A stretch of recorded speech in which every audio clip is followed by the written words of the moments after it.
Nouvelle journée à Téhéran pour l'équipe de À l'affiche. Alors que les relations diplomatiques et économiques s'apaisent, qu'en est-il pour la culture ? Aujourd'hui, le cinéma et le monde de l'art nous ouvrent leurs portes. La culture iranienne a beau être contrôlée de près, elle a toujours continué à faire le tour du monde. Certains artistes en ont d'ailleurs payé le prix. À l'instar du grand réalisateur Jafar Panahi, assigné à résidence. Ces longs métrages comme Ceci n'est pas un film ou Taxi Téhéran sont interdits ici, mais ovationnés au Festival de Cannes.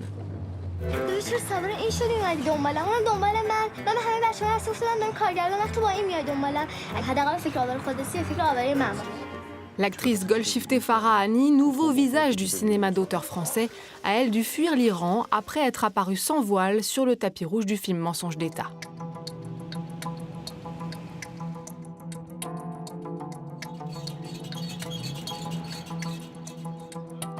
L'un des ambassadeurs du cinéma iranien est Peyman Moaadi. Ce jour-là, nous le retrouvons en plein tournage, un premier film signé du jeune réalisateur iranien Saïd Roustahi, et pour lequel l'acteur se soumet quotidiennement à un changement de look radical. Le maquillage, c'est aussi un moment pour rentrer dans la peau de votre personnage ? Ce moment précis, oui. Ça vous donne le temps de vous immerger, de plonger dans l'univers du film et celui de votre personnage. Et la meilleure façon de le faire est de vous regarder fixement dans un miroir pendant 1 heure, sans bouger, ni cligner des yeux un instant.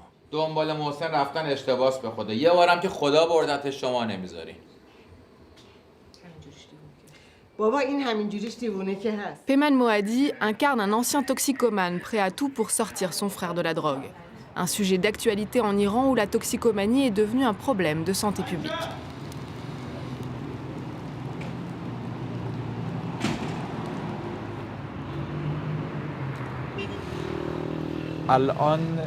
Dans notre film, nous avons essayé de coller à la réalité. Ça, je ne l'ai pas vu dans d'autres films. Et non, la drogue n'est pas un sujet si compliqué à traiter. Dans le cinéma iranien, on en parle très facilement. Peyman Moaadi est une star en Iran. En 2011, il donnait la réplique à Leila Hatami dans Une séparation, sacré Oscar du meilleur film étranger. Les portes d'Hollywood s'ouvrent alors pour l'acteur qui tourne ensuite aux côtés de Kristen Stewart dans Camp X-Ray. Un succès qui ne l'empêche pas de garder les pieds sur terre. Peyman nous reçoit d'ailleurs tout simplement chez lui.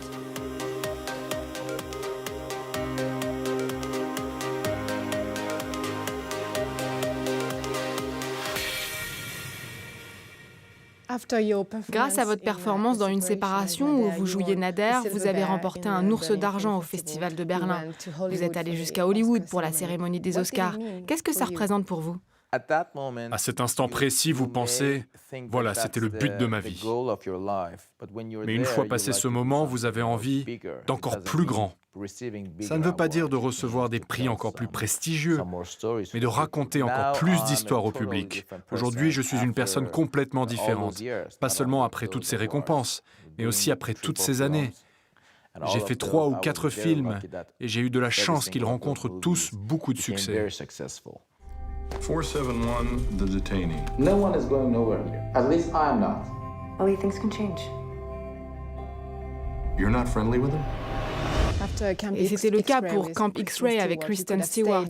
Après ce film, vous auriez d'ailleurs pu rester à Hollywood. Vous avez décidé d'être acteur ici, en Iran. Pourquoi est-ce que c'est si important pour vous ?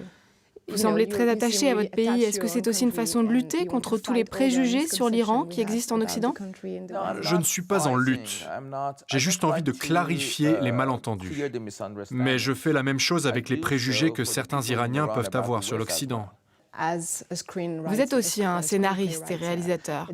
Vous sentez-vous libre d'écrire sur tous les sujets dans un pays aussi conservateur que l'Iran ?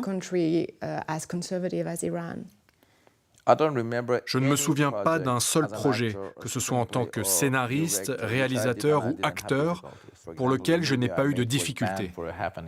Par exemple, un des films que j'ai fait a été interdit pendant 1 an et demi. Je me suis démené. J'ai réglé le problème. On ne peut rien faire ici sans l'autorisation du gouvernement. Et parfois, même avec sa permission, vous rencontrez des difficultés. Mais ce n'est pas quelque chose de nouveau pour nous. On s'y attend toujours.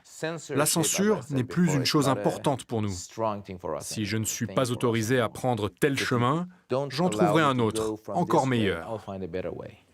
C'est presque quelque chose qui vous fait avancer, vous force à être plus créatif. Oui, avancer et être plus créatif. Mais je ne veux pas défendre la censure. C'est la pire chose qui existe. La liberté d'expression est une des plus belles choses. Et elle devrait pouvoir exister pour tout le monde. Il semble que l'Iran soit peu à peu en train de s'ouvrir au reste du monde. Quel changement constatez-vous dans votre pays ? Pour les gens à l'étranger, l'Iran semblait être un pays extrêmement fermé au reste du monde. Mais pour moi, ça n'a jamais été le cas. Il y a de tout dans ce pays. Il y a beaucoup de femmes actives. Il y a plus de femmes réalisatrices qu'ailleurs, par exemple. L'Iran n'est pas l'Arabie saoudite. C'est un pays où il y a beaucoup de liberté, mais avec des difficultés, sans aucun doute avec des difficultés. Nous espérons que ces obstacles disparaîtront dans les prochains mois ou années. Et je suis très optimiste. Ces portes qui s'ouvrent au reste du monde, encore plus qu'avant, c'est une belle opportunité. Et pas seulement pour les Iraniens, j'insiste sur ce point, mais aussi pour les gens dans le reste du monde qui vont pouvoir venir en Iran et profiter de cette opportunité pour travailler avec ce pays, avec l'Iran. Je pense que ce sera une très belle collaboration, et en particulier pour le cinéma.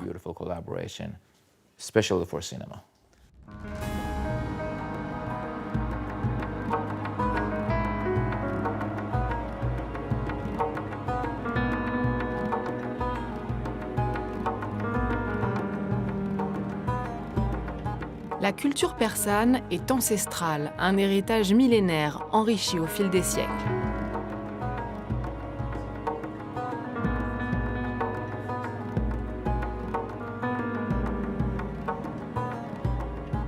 Plus surprenant, la présence de l'art contemporain à Téhéran. Même les rues sont devenues lieux de création pour les artistes de la nouvelle génération.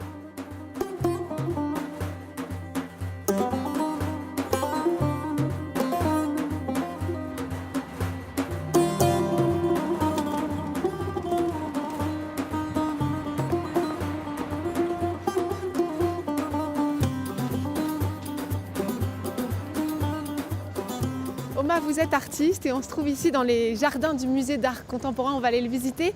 Est-ce que vous pouvez nous parler de cet endroit ? Il a été construit par l'un des architectes les plus célèbres d'Iran, Kamran Diba. Il dispose d'un fonds très riche composé d'œuvres iraniennes et étrangères, notamment achetées sous l'impulsion de l'ex-impératrice d'Iran, Farah Diba. La valeur de ce fonds est estimée entre 2,5 et 5 milliards de dollars.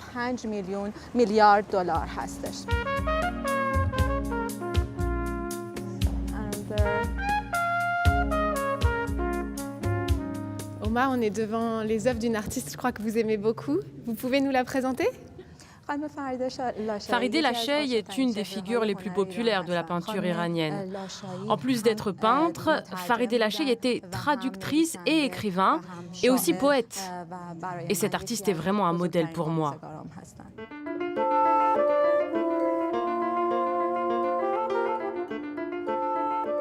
Parmi ses influences, Omar Arkani cite également Dali ou Magritte.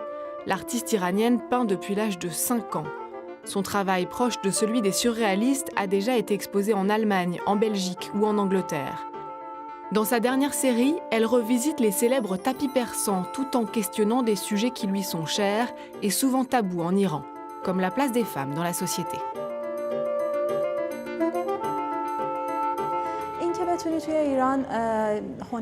Être artiste en soi, c'est déjà compliqué en Iran à cause des moyens financiers. Alors en plus, quand tu es une femme artiste, les problèmes s'accumulent. Par le passé, j'ai eu beaucoup de difficultés à exposer mes œuvres en public parce que j'abordais des thématiques sociales, culturelles et politiques. Dans la société iranienne, c'est très dur d'oser être soi-même, sans s'auto-censurer et se livrer totalement.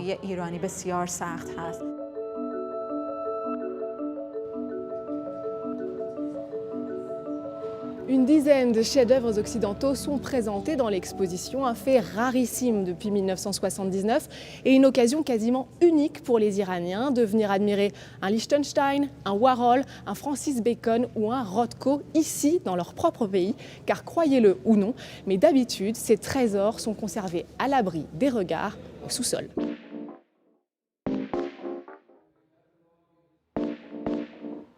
Dans un pays où il n'y a ni bar, ni boîte de nuit et où l'alcool est interdit, l'art est aussi un moyen pour la jeunesse de se retrouver.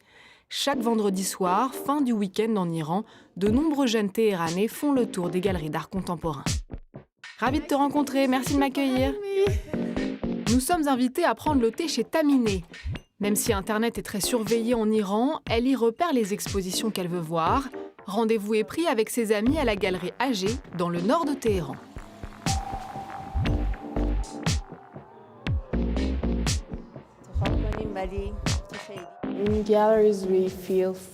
Dans les galeries, on se sent libre. En fait, c'est l'art qui nous fait nous sentir libres. C'est pourquoi tant de jeunes s'intéressent à l'art. Parce que ça leur permet d'avoir la liberté qu'ils n'ont pas la chance d'avoir dans leur vie réelle. Leur imagination est stimulée par l'art. Tamineh est photographe. Pouvoir admirer les clichés de Martin Parr ici à Téhéran est une chance inespérée. این فکر میکنم توی لاس وگاس هستش اینا ماشینای قمارن که آمریکایی‌ها خیلی علاقه زیادی بهشون دارن. L'artiste britannique n'a lui pas obtenu son visa pour assister au vernissage. Monter cette exposition n'a d'ailleurs pas été facile. Sélectionner les œuvres a été, je ne dirais pas difficile, mais compliqué, car une des meilleures parties du travail de Martin Parr a été réalisée à la plage. Donc, on a dû trouver des clichés qui n'offenseraient pas les lois de l'islam et les autorités.